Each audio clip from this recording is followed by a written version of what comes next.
Hallelujah आपे आराधना आपे प्रार्थना इनेन उचेनेन पासे उत्तरली hallelujah इहा आपण आराधना करू ते उचेने येईना आशा नाही होणार आहे हालेलुया पुण्यावाल्यांना समजलं नसेल समजलं का हा माझी त्यांना समजतं ठीक आहे आपण जो ही आराधना करू आपण जो ही प्रार्थना करू आपे आराधना परमेश्वर दूत उचली जाईन तोवे आपे उपे आशीष ली आपे प्रार्थना उत्तर तोवे मिळणारा ही काय सर्कल है ही प्रार्थना भी ने कहूं ही आराधना भी ने कहूं ते उत्तर मिळेगा आशीष मिळेगा हालेलुया आपा एवढी आराधना कोण आहे का आपे आराधना हिने उचे जाणो से हालेलुया विश्वास कोणारे बोला आमेन हालेलुया आज आराधना मापा एवढा विश्वास कोण आहे का तुम्ही जीवनात काय भी बंधने रे काय भी निराशा लेनी रे आत्मिक जीवना बंधने रे या शारीरिक जीवना बीमारी रे या आत्मिक जीवना बीमारी रे परंतु विश्वास कोण आहे की प्रभू येशू आत्मा ही हजर है आणि ती आपे प्रार्थना उत्तर दिन उचेने आशीष उचेने उत्तर आपे जीवन लेणार आहे हालेलुया कोले जी विश्वास को थे का येशू ना आत्मा ही उपस्थित है संगे हो जाएंगे मेरा येशू मौजूद है यहाँ वो मौजूद है यहाँ वो मौजूद है यहाँ वो मौजूद है यहाँ वो मौजूद है यहाँ वो मौजूद है यहाँ वो मौजूद है यहाँ वो मौजूद है यहाँ वो मौजूद है यहाँ जो परमेश्वर ये उपस्थित है त्याला आपण जोरदार टाळ्या होकार करतो कारण तो आदर नाही योग्य परमेश्वर जोरदार जोरदार जोरदार तू चंगा करता है येशू तू चंगा करता है जीवन देता है तू जीवन देता है येशू तू जीवन देता है तू चंगा करता है तू चंगा करता है येशू तू चंगा करता है तू जीवन देता है तू जीवन देता है येशू तू जीवन देता है येशू तू जीवन देता है प्रभु जी तो नावाला धन्यवाद देते पिता आज आराधना नंतर आम्हा विश्वास को थे पिता परमेश्वर का तू प्रत्येकारी बोलो है पिता परमेश्वर आम्हा विश्वास को थे का जी काय आज बीमारी लेनी येणारी त्या तू चंगाई दिली जी काय आत्मिक बंधन आमेरी त्या बंधन तू तोडलं एवढा आम्हा विश्वास को थे पिता परमेश्वर आज आराधना अंदर पिता परमेश्वर तू प्रत्येका हृदयारी बोललो है पिता परमेश्वर आम्हा विश्वास को थे पिता परमेश्वर अगला जी भी वचन आम्ही हाटी येणार आहे पिता परमेश्वर त्या हाटी पिता परमेश्वर प्रत्येका मन तू तयार को होडी तो चरणी में प्रार्थना को छे आम्ही बाठा जी प्रभु यीशु ता मुक्ता उद्धार करता प्रभु यीशु तो नाम प्रार्थना को तू स्वीकार को पिता बाठे मीन बोलूं आमीन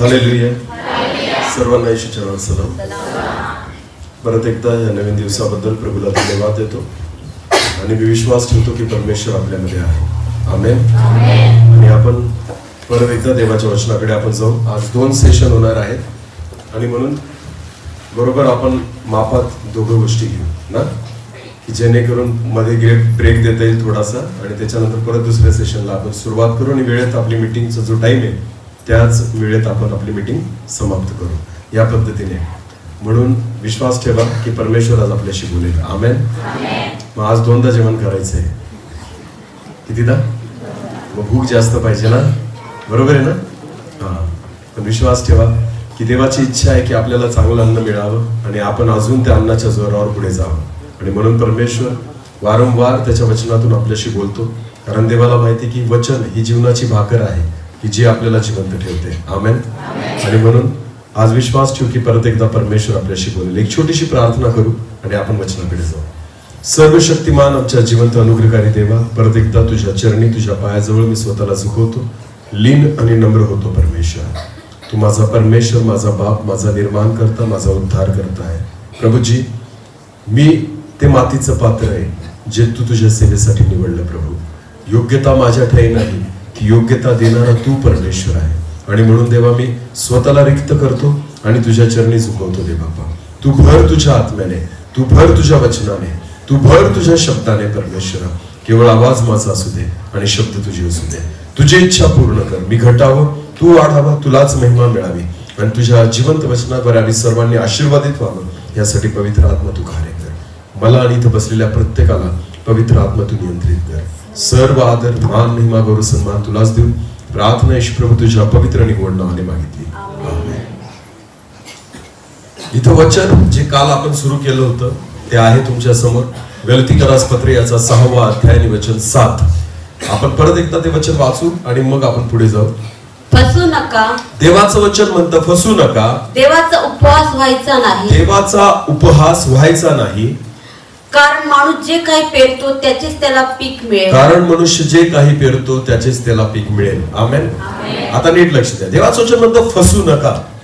बऱ्याचदा आपण फसतो बऱ्याच गोष्टींमध्ये आत्मिक जीवनामध्ये. आता माझ्याकडे बघा सगळ्यांनी. आत्मिक जीवनामध्ये आपण देवासाठी काय करतो ह्यापेक्षा आपण देवासोबत कसं वागतो हे महत्वाचं आहे. समजतंय का? परत एकदा सांगतो. आत्मिक जीवनात तुम्ही देवासाठी काय करतात हे एवढं महत्वाचं नाहीये, पण तुम्ही देवासोबत कसे वागतात हे महत्वाचं आहे. अनेकदा लोक देवासाठी खूप काही करतात पण देवाशी चांगलं वागत नाही. देवाची इच्छा आहे तू भले काम कमी कर पण माझ्याशी वाग चांगला. आमेन.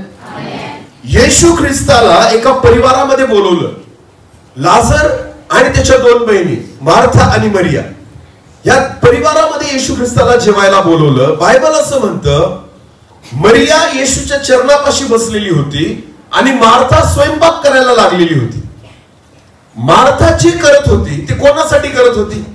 येशूसाठी. बोला, कोणासाठी करत होती?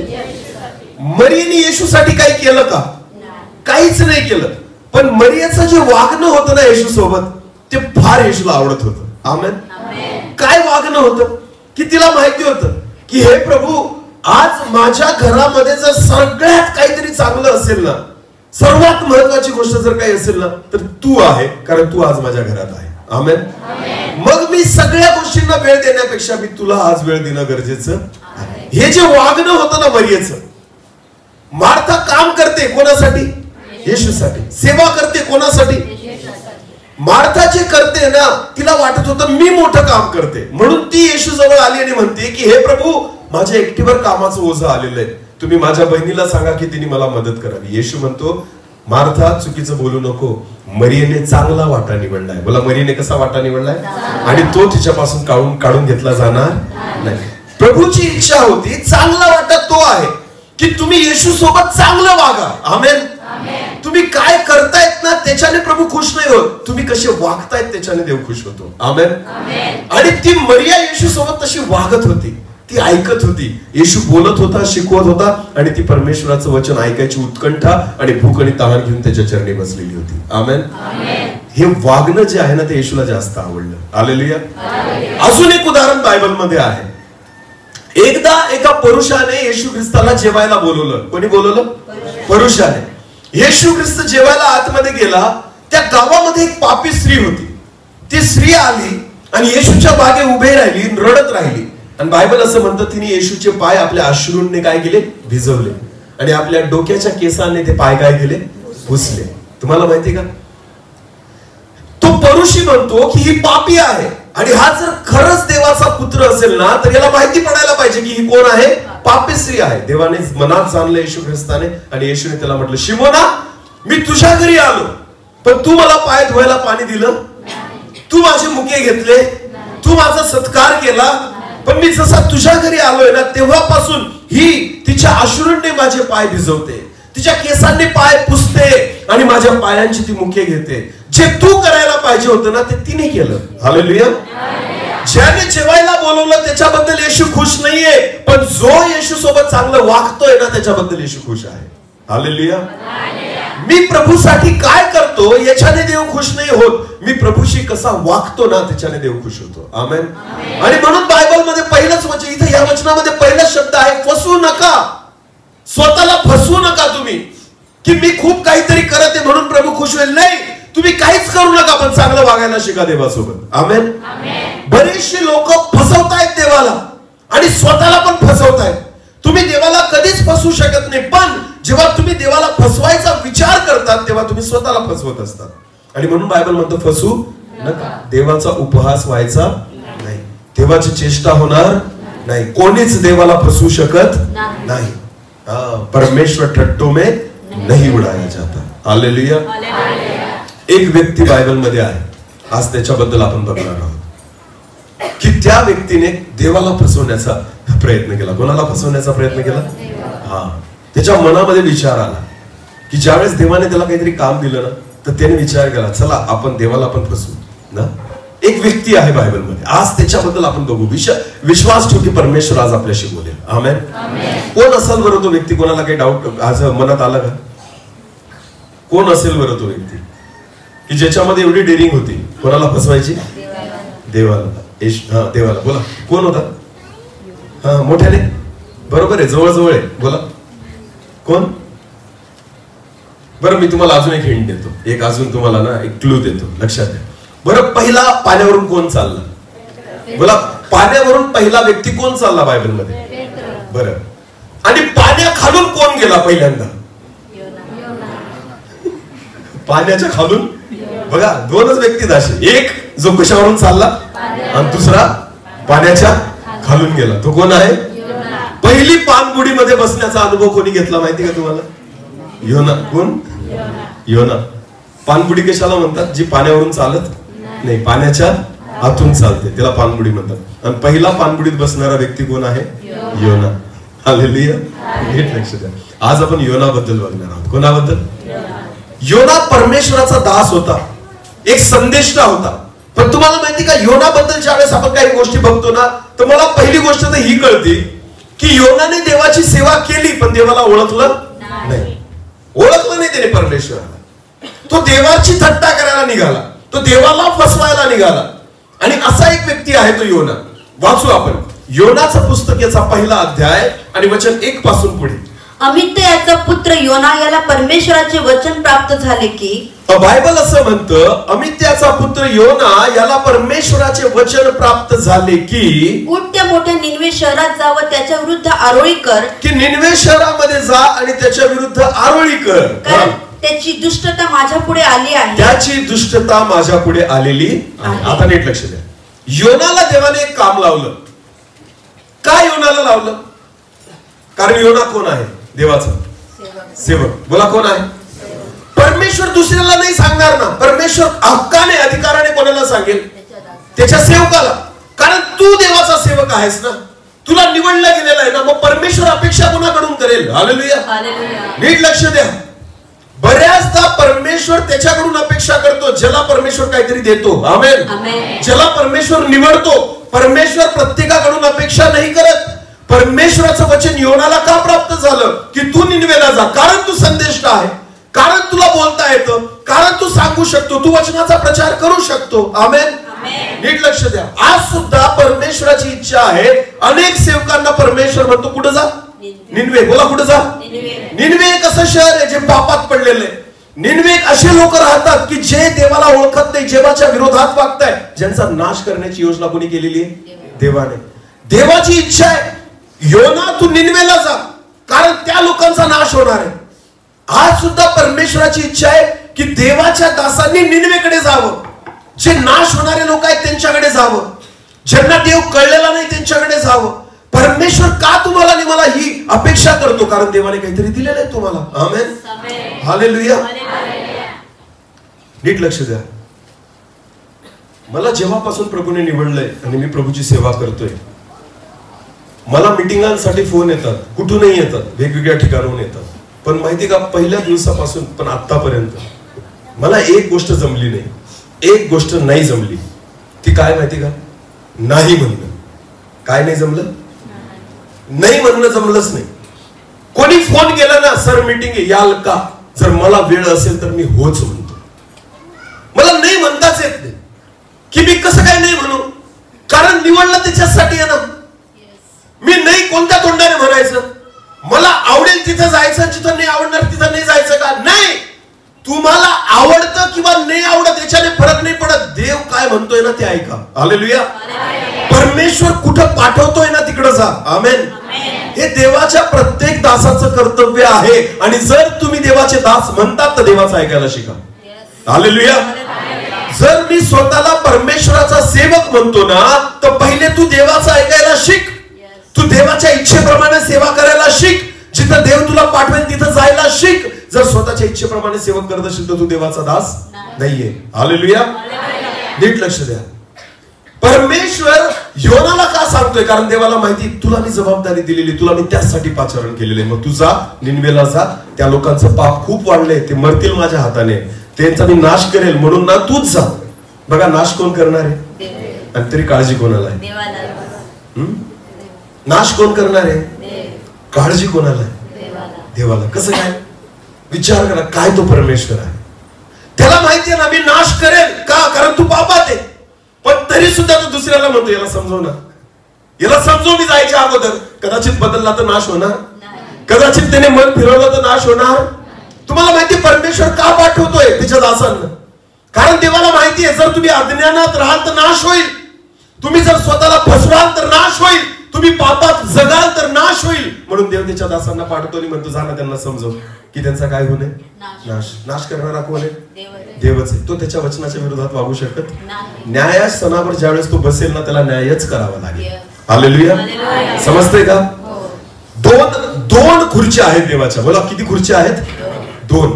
दोन खुर्च्या. हा नाही लक्ष द्या. हा, इथं दोन्ही खुर्च्या टाका.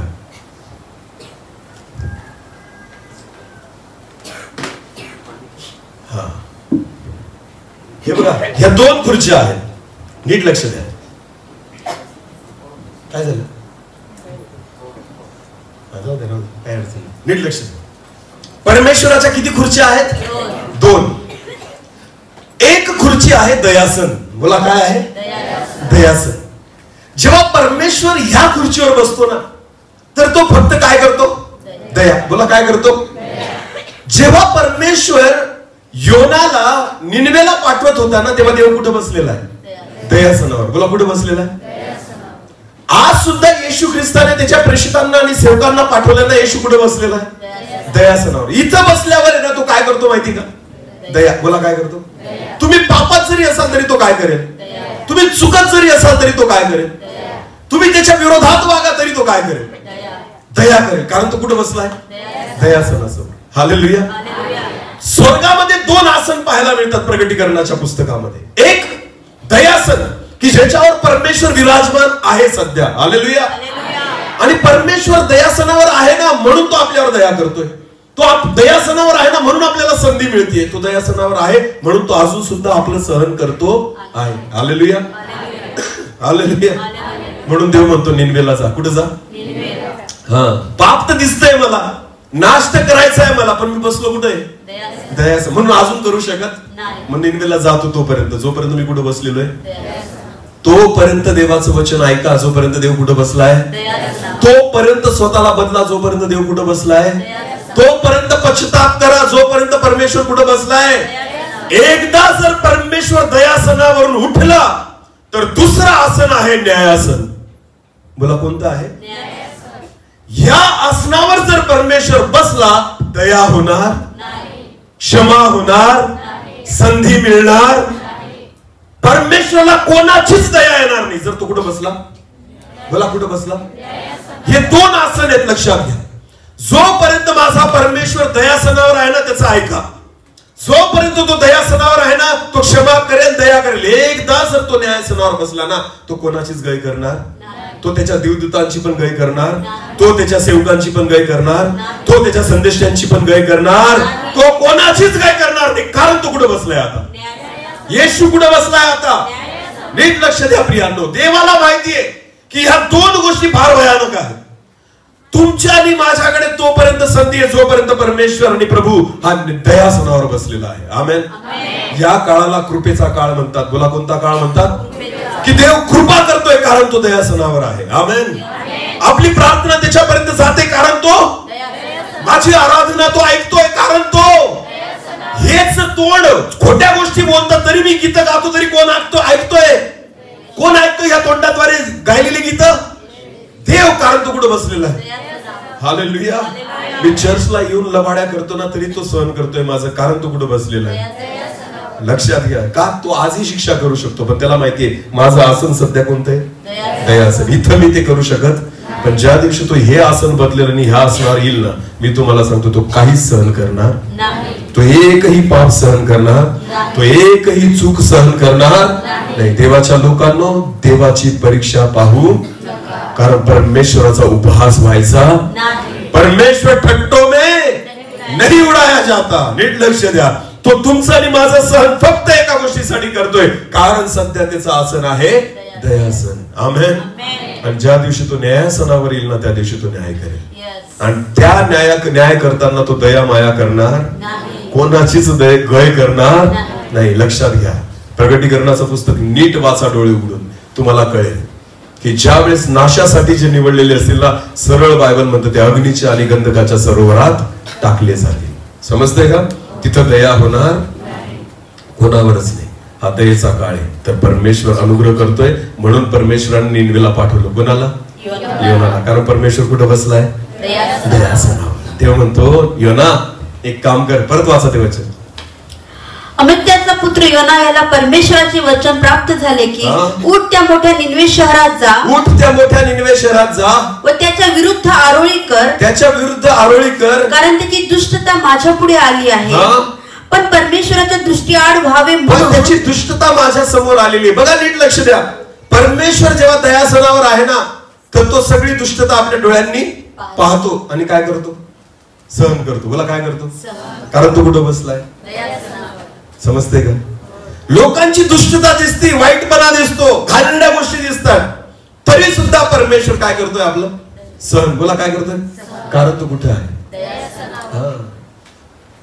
नीट लक्ष द्या. जोपर्यंत तो दयासनावर आहे ना, भयानक आहे. तो दया आहे. आमेन. पण जो न्यायासनावर जर गेला ना, भयानक गोष्टी होते. तुम्हाला माहिती का? पेत्र माहिती ना? एलियाच्या बाबतीत पण देवाचं वचन मध्ये, एकदा एलियानं डोंगरावर बसला होता. कुठं बसला होता? टेकडीवर. आणि त्याला राजाने पकडायला माणसं पाठवली. काय पाठवली? माणसं पाठवली. एलियाने काय केलं माहिती का? 100 शिपाई घेऊन एक शताधिपती आला होता एलियाला पकडायला. एलिया काय बोलला? जर मी परमेश्वराचा दास आहे तर आत्ताच्या आत्ता स्वर्गातून अग्नी पडावा आणि या लोकांचा काय व्हावा? नाश व्हावा. 100 लोक मेले. कोणाच्या बोलण्याने? कोणाच्या बोलण्याने? एलियाला काही घेणं देणं नाही, कारण तो दयासनावर बसलेला. अरे बोला, एलिया दयासनावर बसलेला नाही. एलिया सरळ न्याय करून मोकळा झाला. समजते का? सरळ न्याय करून एलिया काय झाला?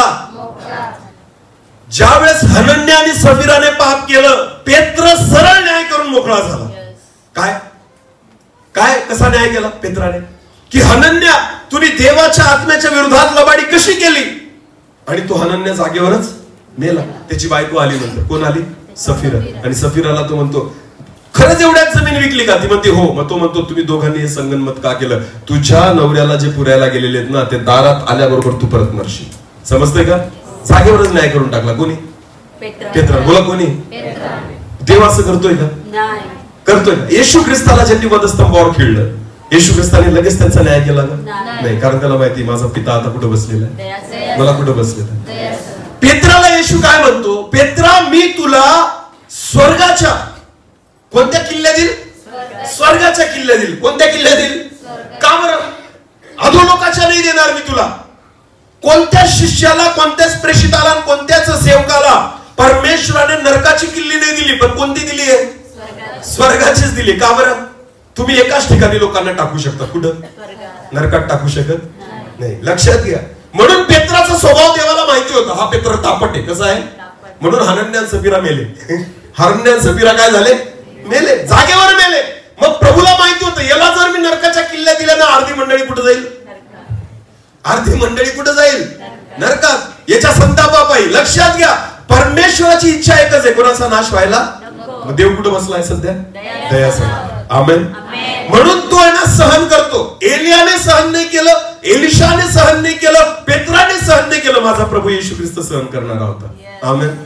जे लाताबुक्क्या मारतायत ना त्यांचंही सहन केलं, जे थुकत होते ना त्यांचंही सहन केलं, ज्याने कानफट्यात मारली ना त्याचंही सहन केलं, ज्यांनी येशूला छळलं ना त्याचंही सहन केलं, जे त्याची थट्टा करत होते ना त्याचंही सहन केलं. का? कारण देव कुठं बसलाय. हा फरक आहे येशू ख्रिस्तामध्ये आणि त्याच्या सेवकांमध्ये. लक्षात घ्या. बायबल असं म्हणतंय, एकदा एलिशा एका गावामधून जात होता आणि तिथं काही लहान मुलं होते. त्या मुलांचं टोळकं आलं आणि एलिशाला चिडवायला लागलं, टकल्या टकल्या टकल्या म्हणून. वाचलंय ना? वाचलंय ना? काय चिडवत होते एलिशाला? टकल्या. बायबल असं म्हणतं, एलिशाने त्यांना श्राप दिला आणि काय झालं? जंगलामधून अस्वली निघाल्या आणि त्या सगळ्या अस्वलींनी येऊन त्या पोरांना काय केलं? फाडून टाकलं. बोला काय केलं? फाडून टाकलं. एलिशाने दया केली, पण देव करतो. हालेलुया. एलिशाला टकल्या म्हटलं तरी सुद्धा एलिशाला सहन झालं.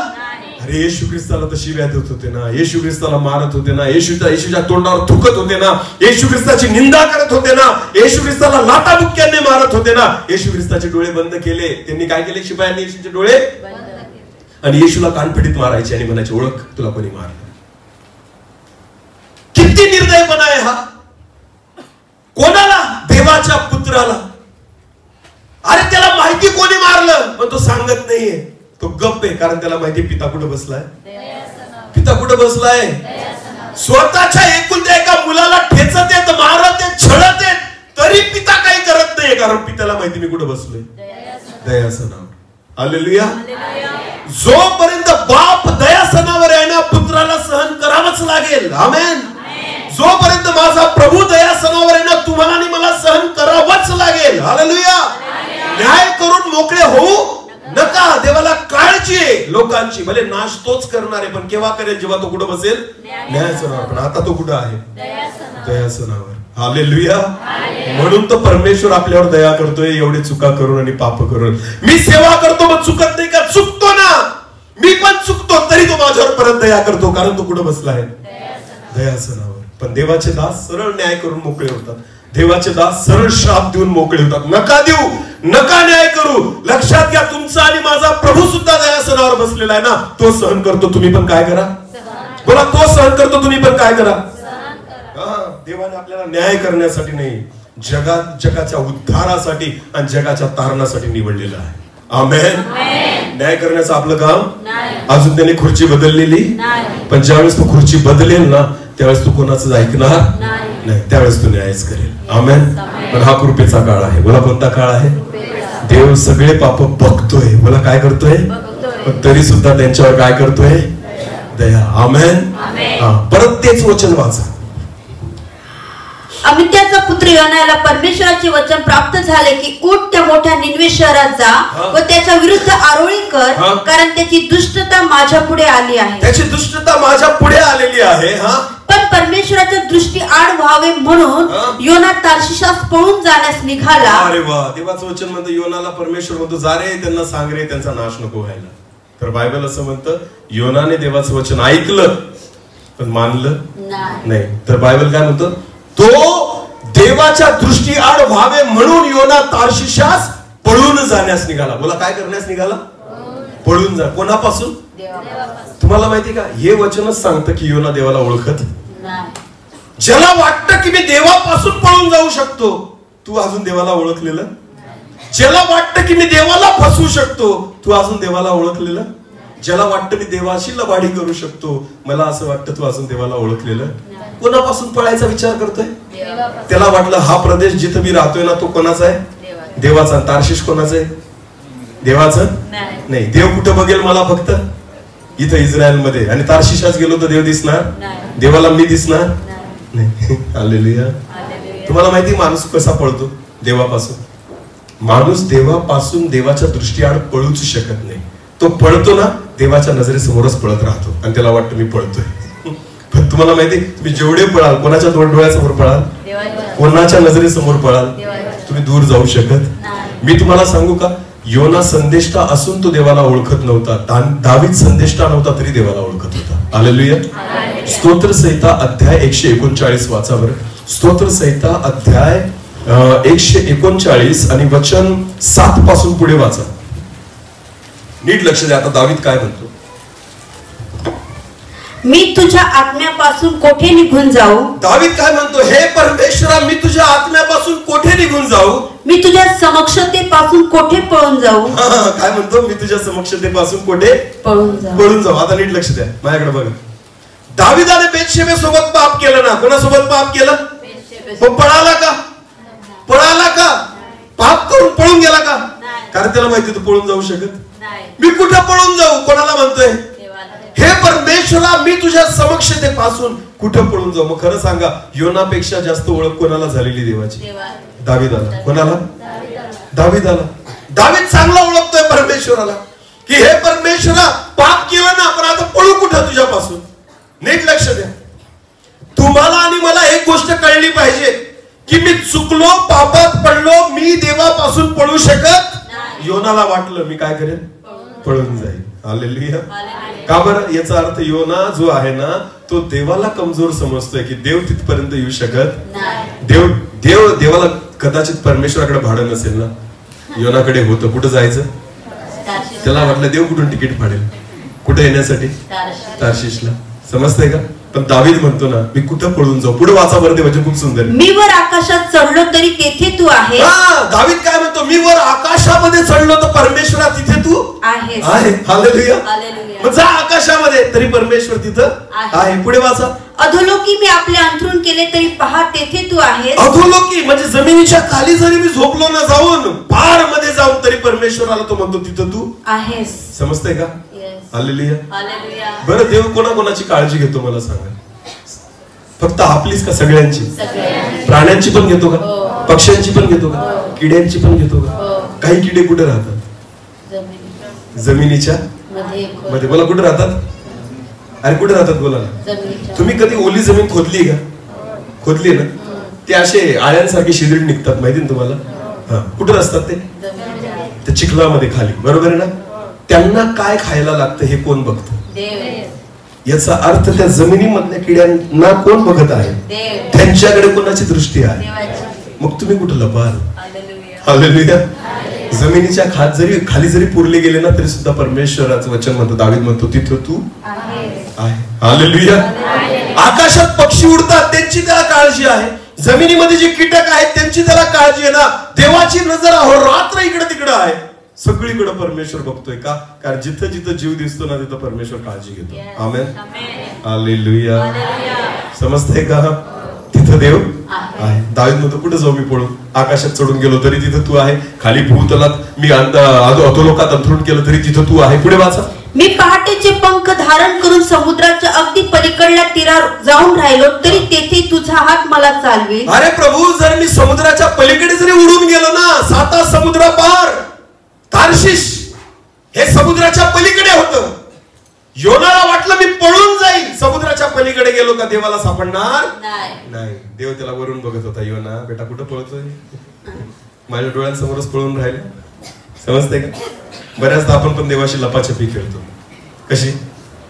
लहानपणी लेकरांसोबत कधी लपाछपी खेळलेत का तुम्ही? लहान आई बाप जेव्हा लेकरांसोबत लपाछपी खेळतात ना, फार मजा येते त्या लपाछपीमध्ये. कसं? लेकरं म्हणतं, पप्पा मी लपतो, मी लपते. मग आपण तिला म्हणतो, हा मी डोळे झाकतो, तू काय कर, लप. मग ती तिथंच कुठेतरी लपते. आपली पोरगी किंवा मुलगा तिथंच कुठेतरी, बरं का, घरातच. आणि तिथूनच हाक मारते, आता मी लपली, मला शोधा. आपल्याला पूर्ण माहिती असते कुठे लपलेली आहे. समजतंय का? आपल्याला सगळं माहितीये की ती कुठे लपलेली, तरी आपण नाटक करतो. काय? शोधायचं. बोला कसलं? शोधायचं. बोला कसलं? शोधायचं. आणि तिला वाटतं बरं का, खरंच मी काय झाली, लपली. तिला खरंच मनापासून वाटतं मी लपली. लक्षात घ्या, बऱ्याचदा मनुष्याला तसंच वाटतं मी लपलोय. तुम्ही लपले नाही, देवाला माहिती तुम्ही कुठं आहात. हालेलुया. परमेश्वराला चांगलं ठाऊक आहे तुम्ही कुठं आहात.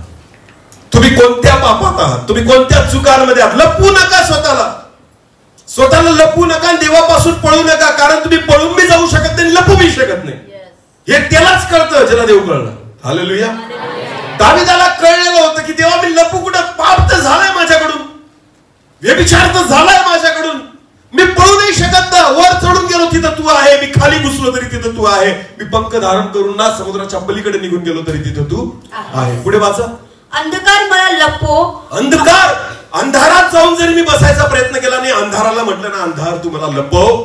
माझ्या भोवतालच्या प्रकाशाचा काळोख हो असे जरी मी म्हणालो तरी अंधकार देखील तुझ्यापासून काही एक लपवत नाही. अंधार सुद्धा देवा तुझ्यापासून काही एक लपवत नाही. म्हणजे मी अंधारात पण लपू शकत, कारण तिथं पण देव.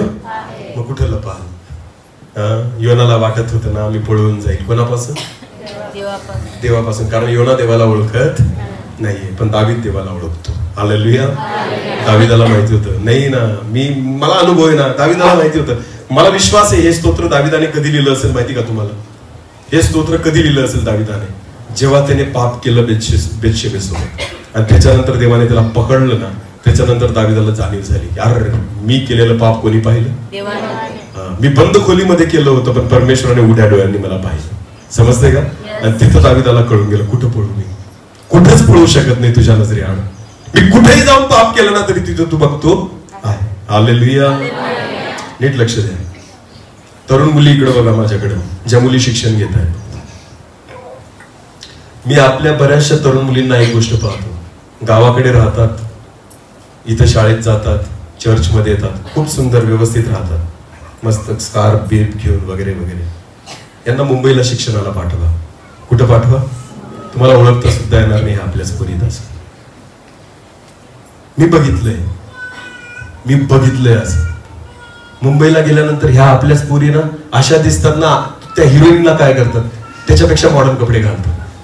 ते खरंच सांगतो तुम्हाला. का बरं असं? का बरं? कारण कोण बघते आम्हाला? कोण बघते? इथं नवापूर पूर्ण तालुका ओळखतो आम्हाला ना, सगळे गावं ओळखतात, सगळे पास्टर ओळखतात. तिथं आम्हाला कोण ओळखतं? कोणी ओळखत? त्यांना वाटतं देव फक्त पिंपरांमध्येच राहतो, इंडियन नॅशनल चर्च मध्ये ना. मुंबईचा देव वेगळा आहे का? ठाण्याचा देव वेगळा आहे का? नाही. अरे बोला ना. मग तिथे गेल्यावर तुम्हाला हे का नाही कळत? माझा बाप मला नाही बघत आहे, मग माझा स्वर्गीय पिता मला बघत आहे. बोला, माझा स्वर्गीय पिता, माझे पास्टर मला बघू शकत नाही, पण माझा प्रभू मला बघत आहे. लक्षात घ्या. जेव्हा तुम्हाला हे कळायला लागतं ना की देव मला सगळीकडे बघतोय, मग तुम्ही कुठेही जा, कुठेही राहा, तुम्ही देवाला आवडेल असेच राहा. आमेन. आवडेल असंच जीवन जगा. कारण दावीद म्हणतो मी कुठं लपू तुझ्यापासून. हालेलुया. आणि हा जो आहे ना योना, हा पळून चाललाय कुठं? तार्शिशला. त्याला वाटलं पळून गेलो तर देवाला सापडणार. वारे वा, एवढा फास्ट पळशील तू? देवापेक्षा फास्ट पळायला लागला योना तू ना. त्याला वाटायला लागलं मी देवाला सुद्धा हरवू शकतो रनिंग मध्ये. कोणाला? बोला मला, कोणाला? का? कारण तो कोणाला ओळखत नाही? देवाला. हालेलुया. एकदा एक राजा होता, त्या राजाने इस्रायलावर स्वारी केली आणि इस्रायलाने त्याला हरवलं. समजतंय का? इस्रायलाने काय केलं? हरवलं. मग तो राजा आणि त्याचे सरदार जे आहेत ना ते एकत्र बसले. हे वचनात आहे बरं का, मी फक्त सांगतोय तुम्हाला, वेळ नाही आपल्याकडे. मग ते राजा आणि त्याचे सरदार बसले आणि ते म्हणायला लागले की यांचा जो देव आहे ना इस्रायलाचा, तो पहाडातला परमेश्वर आहे. कुठला? तो ना पहाडातच लढू शकतो, त्याला आपण मैदानात घेऊ. कुठे घेऊ? मग तिथं आपण त्याला हरवू. समजतंय का? कारण त्या राजाला वाटत होता हा पहाडांचा परमेश्वर आहे, तो फक्त डोंगरान दऱ्यांमध्येच त्या ठिकाणी लढाई करतो. मग त्यांनी काय योजना केली, चला आता यांना आपण मैदानामध्ये बोलू युद्धासाठी. परमेश्वराने तिथं पण हरवलं, कारण देवाला दाखवायचं होतं मी एका ठिकाणी नाही, मी सगळीकडे आहे. हालेलुया. मी पहाडांचा परमेश्वर नाही, मी फक्त पिंपरांमधला देव नाहीये, मी सगळ्या जगामध्ये आहे. हालेलुया. समजतंय का? बोला येशू मसीह की. पळू शकत, आणि ज्याला वाटतं मी पळू शकतो, तू अजून देवाला ओळखलं नाही. ज्याला वाटतं मी देवाला फसवू शकतो, मी डोळे झाकून पाप करतोय, देवाला दिसणार नाही, तुम्ही स्वतःचे डोळे झाकू शकता, देवाचे नाही. हालेलुया. हे दावीदाला चांगलं माहिती होतं, आणि म्हणून दावीद म्हणतो मी कुठं पळून जाऊ प्रभू तुझ्यापासून? जिथं गेलो तिथं तू आहे. अंधकार पण तुझ्यापासून काही लपू शकत नाही. पुढे आहे का अजून काही? तिथपर्यंतच आहे ना. हालेलुया. दाविदाने अनुभव घेतला होता स्वतःच्या जीवनामध्ये. का? बेतशेबे सोबत पाप केलं ना त्याने. वचन वाचा बरं, 2 शमूएल 12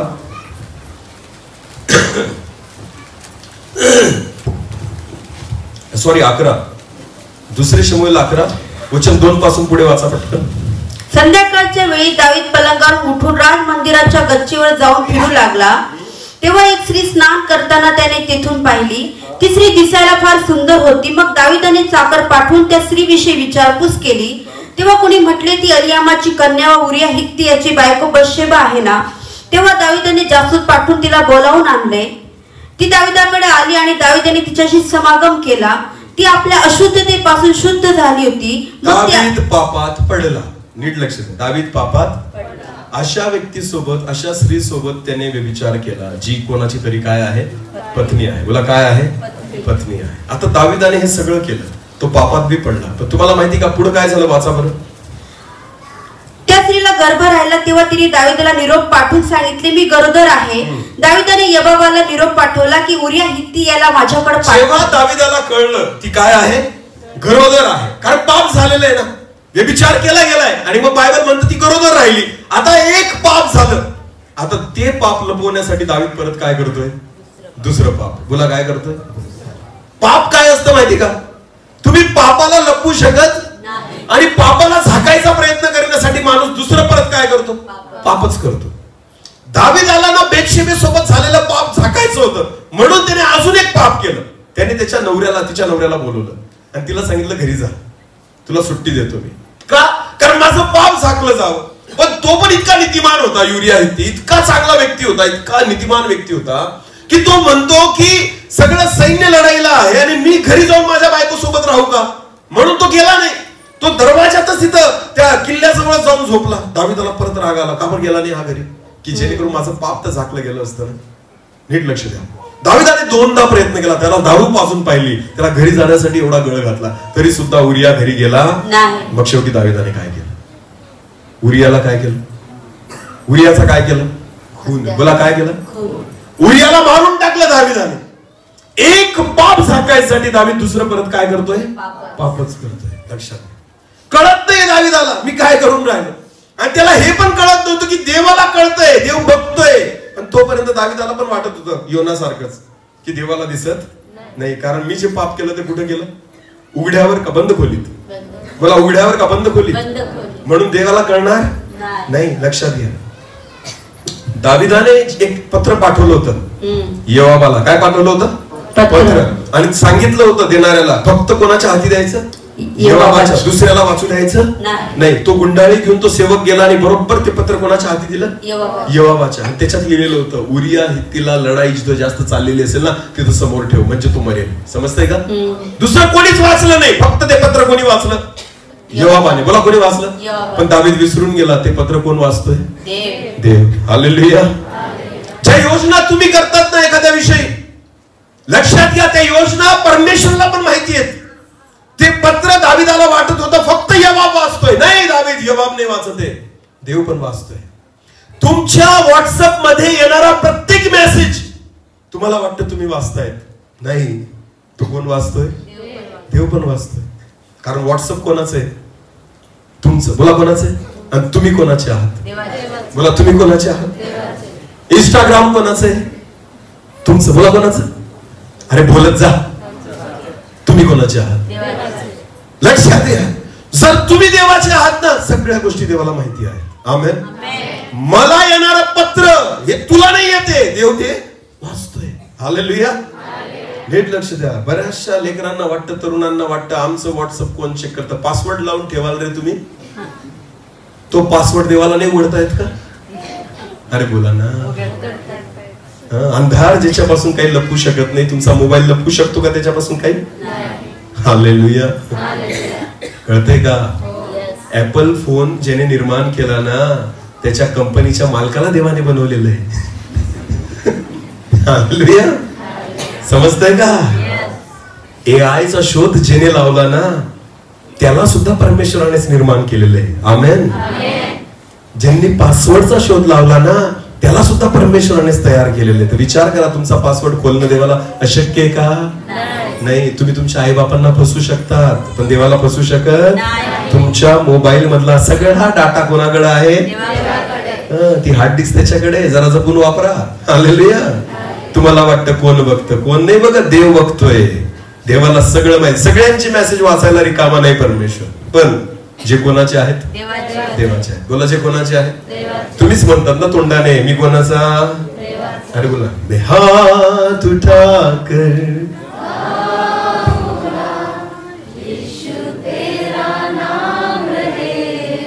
मैं हात उठाकर गाऊंगा ना. मग तुमचा हात पाहतो ना परमेश्वर की याने हात वर केलाय म्हणजे हा माझा आहे. हालेलुया.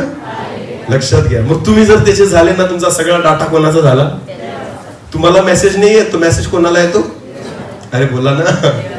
तुमच्या व्हॉट्सअप मध्ये आलेला पहिला मेसेज तुम्ही नाही वाचत. पहिला मेसेज कोण वाचतो? देव एका दूताला ठेवलेले परमेश्वराने. कोणाला ठेवलंय? यांचे सगळे मेसेज चेक करायचे.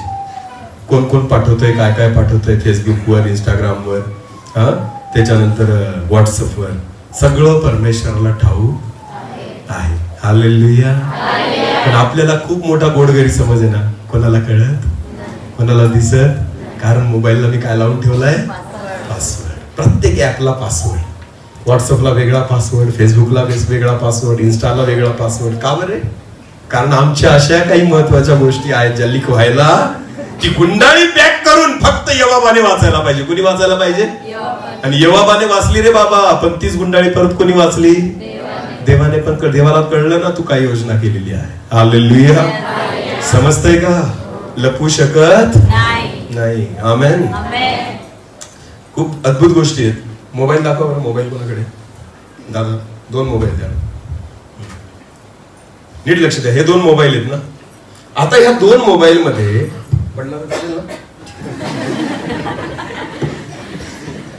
नीट लक्ष द्या. ह्या मोबाईलने मी मेसेज केला. काय केला? आणि ह्या मोबाईल मध्ये मेसेज येत असेल तर तो मेसेज कसा येतो? वायरीने येतो का डायरेक्ट हवेतून येतो?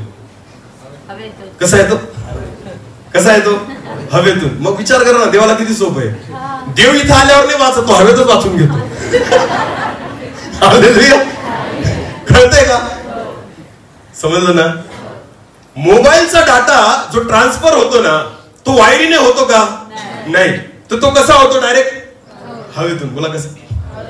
रेंज असते ना, ती नेटवर्क असतं, ते डायरेक्ट हवेमधून येतं. हालेलुया. मग तुम्हाला माहिती का, देवाला हे ओपन करायची गरजच नाही ना. जेव्हा तुम्ही सेंड केला नाही केला, लगेच हवेतून देव वाचून घेतो. अरे आपणच आहे, त्याच्याकडे चाललाय. तुमच्या मोबाईल मध्ये टुनटुन वाजवण्या अगोदरच परमेश्वराला बेल वाजून जात की काय मेसेज होता. लपू शकता? अरे बोला, लपू शकता? तुम्ही कोणालाही येडं बनवा, देवाला येडं बनवायचे विषय स्वप्न पाहू नका. कारण देवाला सगळ्या गोष्टी ठाऊक आहेत. हालेलुया. समजतंय का? किती चांगला मोबाईल घ्या हो. तुम्ही मोबाईलला सेफ ठेवाल, तुमच्या डाट्याला तुमच्या पुरतं सेफ ठेवाल, तर तुमचा डाटा ऑलरेडी लीक होतो. कोणापर्यंत? देवापर्यंत. आमेन. काहीच देवापासून लपलेलं. पण योनाला वाटायचं ना, मी पळून जाईल, मी देवाला सापडणार नाही. कारण तू योना देवाला ओळखत नाही. देवाचा उपहास व्हायचा. परमेश्वर ठट्टो में नहीं उडाया जाता. आमेन. बायबल असं म्हणतं की दाविदाने पाप केलं, व्यभिचार केला, यवाबाला पत्र पाठवलं, उरिया हित्तीचा खून केला, पाप झाकण्यासाठी परत पाप करत राहिला. मग सगळं झालं, तो मेला, यवाब मेला, आपला सॉरी उरिया हित्ती मेला. मग दाविदाने काय केलं माहिती का? त्याची जी बायको होती ना, बेतशेबा, जिच्यासोबत त्याने व्यभिचार केलेला होता, सुतकाचे दिवस जाऊ दिले, तिचं रडणं कुंडणं झालं. त्याच्यानंतर परत दावीद तिला कुठे घेऊन आला? घरी घेऊन आला. कुठे घेऊन आला? घरी घेऊन आला. लक्षात घ्या, दावीद पापावर पाप करतोय, पापावर पाप. आणि तो एकच विचाराने करतोय, कोणाला बघत, कोण बघत नाहीये? देवाला काही समजत नाहीये. लक्षात घ्या, दावीद पापावर पाप करतोय.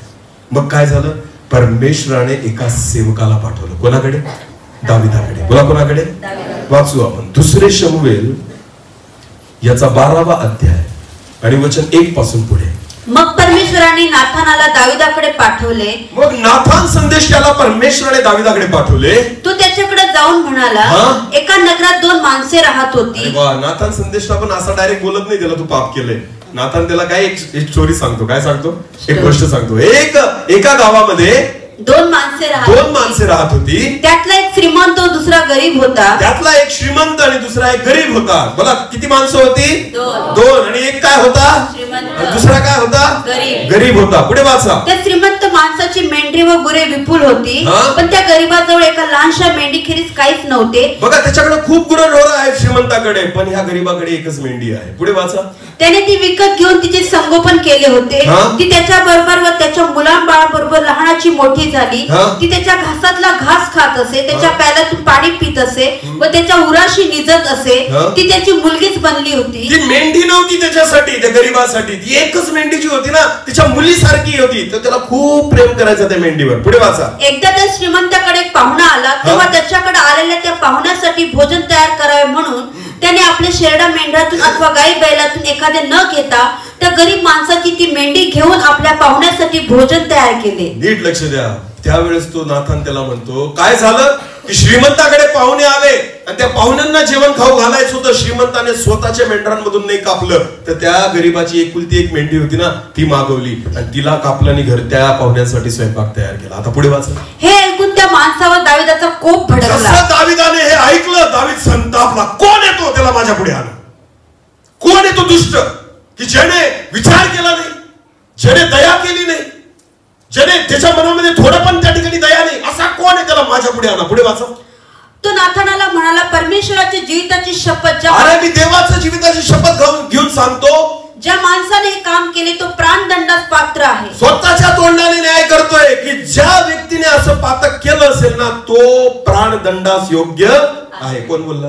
दावीद. बोला कोण बोलला? दावीद. देव स्वतःच्याच तोंडून वधवून घेतो. तू काय पाप केलं आणि त्याची शिक्षा काय ना, हे त्याच्याच तोंडाने त्याला वधवून घेतलं.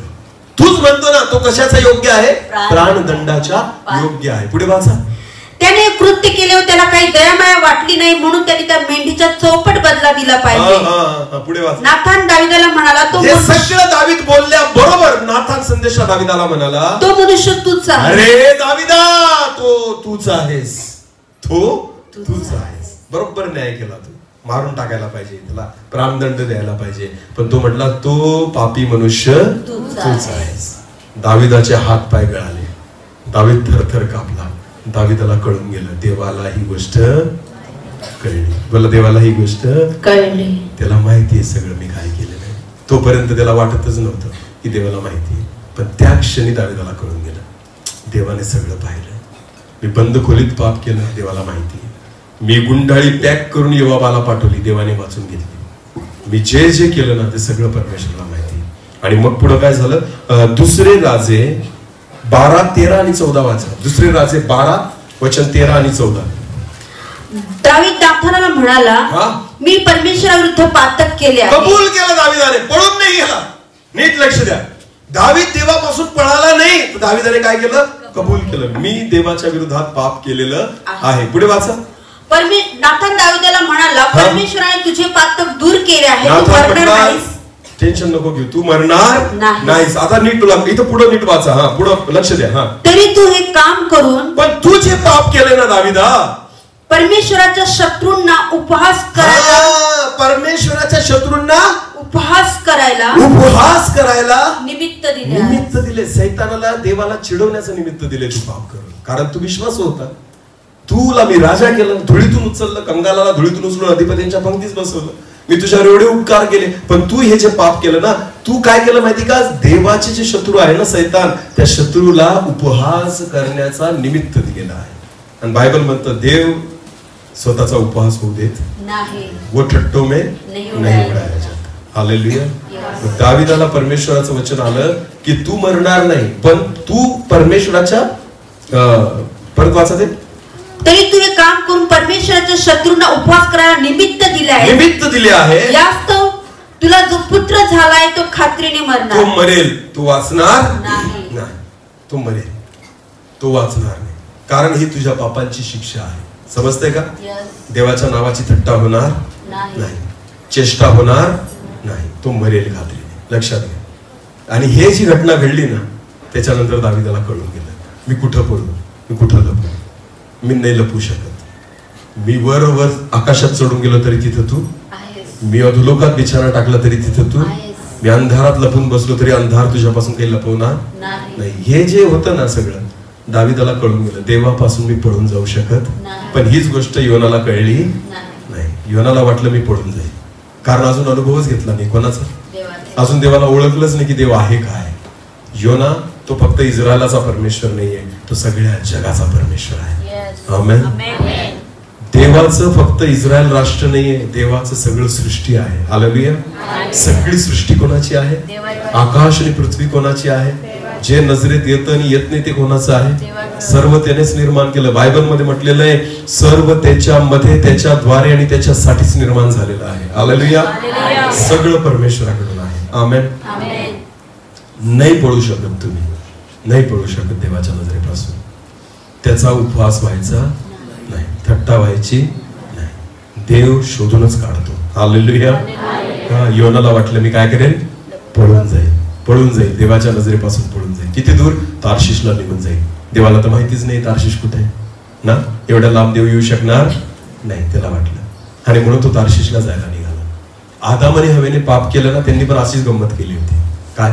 फळ खाल्लं आणि त्यांना कळलं आपण लग्न आहोत, मांजिराचे पत्ते लावले आणि त्यांना कळलं की आता कोण यायचा वेळ झालेला आहे? देव यायचा वेळ झाला. मग यांनी काय केलं? कुठं काय केलं यांनी? स्वतःला लपवलं. झाडांमध्ये जाऊन काय झाले? ते लपले. कोणाशी लपाछपी खेळताय? ज्याने एदेन बाग लावली, ज्याने तुमच्यासाठी सर्व निर्माण केलं, त्याच्याच बागेत लपतायत ना तुम्ही. तिथंच लपून राहिले त्याच्या नजरेसमोर. तो रोज तुमच्याकडे बघतोय, तो रोज तुम्हाला भेटायला येतोय, अहोरात्र त्याची दृष्टी तुमच्यावर आहे. आणि जेव्हा तुम्ही पाप केलं तर स्वतःला लपवताय. लपू शकत नाही ना तुम्ही स्वतःला देवापासून. ओळखा त्याला. तो परमेश्वर असा परमेश्वर आहे की कोणी मनुष्य त्याच्यापासून लपू शकत नाही. योना पळत होता. योनाला वाटलं मी पळून गेलो ना देवाला सापडणार. एवढा फास्ट पळतो योना तू की तू देवाच्या बी हातात लागणार नाही. पुढे बघू आपण त्या गोष्टी की बघा देव स्वतःची थट्टा होऊ देत नाही. योनाला वाटलं की मी पळून जाईल, मग देव मला सोडून देईल, मग दुसऱ्याला कोणाला तरी पाठवेल. बिलकुल नाही. दुसऱ्याला कशाला पाठवेल? तुलाच पाठवेल परमेश्वर. हालेलुया. दुसऱ्याला नाही पाठवत परमेश्वर. नीट लक्ष द्या. मोशे 2-3 बोलला होता देवाला की देवा दुसऱ्याला निवड, मला नको पाठवू, मला नको पाठवू, मला नको पाठवू. देव म्हणतो तुलाच जावं लागेल, तुलाच जावं लागेल. मी तुला दर्शन दिलं ना, तुलाच जावं लागेल. मी तुझ्याशी बोललो ना, तुलाच जावं लागेल. मी तुला निवडलं ना, तुलाच जावं. मरणार होता मोशे तू. केव्हा? जन्माच्याच वेळेस मरणार होता. कारण त्या राजाने, फारो राजाने सगळ्या इस्रायलांच्या मुलांना कत्तल करण्याची आज्ञा दिलेली होती. तुला वाचवलं ना मी त्याच्यामधून. तुला याच्यासाठी नाही वाचवलं की तू मला नाही म्हणावं, तुला याच्यासाठी वाचवलं की तू जावं. हालेलुया. म्हणून देवाने मोशेला सांगितलं तुला जावंच लागेल, तुला सुट्टी नाही. हालेलुया. ज्याला देव निवडतो ना, देव त्याला सोडत नाही कोणत्याच परिस्थितीत. लक्षात घ्या. त्याला सुट्टी भेटत. तुम्ही कितीही पळण्याचा प्रयत्न करा, पण तुम्ही देवाच्याच समोर पळाल. इकडे तिकडे पळायचा आपल्याला वाटतं मी खूप दूर निघून आलो. नाही, तुम्ही तिथं आहात देवाच्या नजरेसमोर. आमेन. तेरी आत्मा से भाग कर मैं कहा जाऊं. आमेन. सुंदर गाणं आहे ते, पण ते वचनावर ते. लक्षात घ्या. देवाची इच्छा आहे की तुम्ही देवाला समजून घ्या की त्याच्यापासून कोणी पळू शकत आणि कोणी स्वतःला लपू शकत. हालेलुया. समजतंय का? अशा ठिकाणी जाऊन पाप करा. तुम्हाला असं वाटतं एखाद्या ठिकाणी असं गेलो ना की तिथं देव बघतच नाही, कारण तिथं घाण गोष्टी चालतात. नाही, लपू नाही शकत. दूध, देवाचे दूध सगळीकडे फिरत आहे. काय? एक वही घेऊन फिरतात. ते काय घेऊन फिरतात? एक डायरी. एक दूत नेहमी आपल्या सोबत असतो. तुम्हाला माहिती का? माहिती का? कारण आपला सगळा हिशोब त्याला द्यायचा आहे. कोणाला? देवाला. बोला कोणाला? ज्या दिवशी तुम्ही बाप्तिस्मा घेतला ना, तुमचं अकाउंट ओपन झालं जनधनचं. कुठं? स्वर्गात. ज्या दिवशी तुम्ही बाप्तिस्मा घेतला आणि येशू ख्रिस्ताला स्वीकारलं, तुमचं एक अकाउंट देवाने ओपन केलं आणि एक देवदूताला अपॉइंट केलं आणि त्याला म्हटलं ही डायरी घे आणि याच्या मागेच फिर.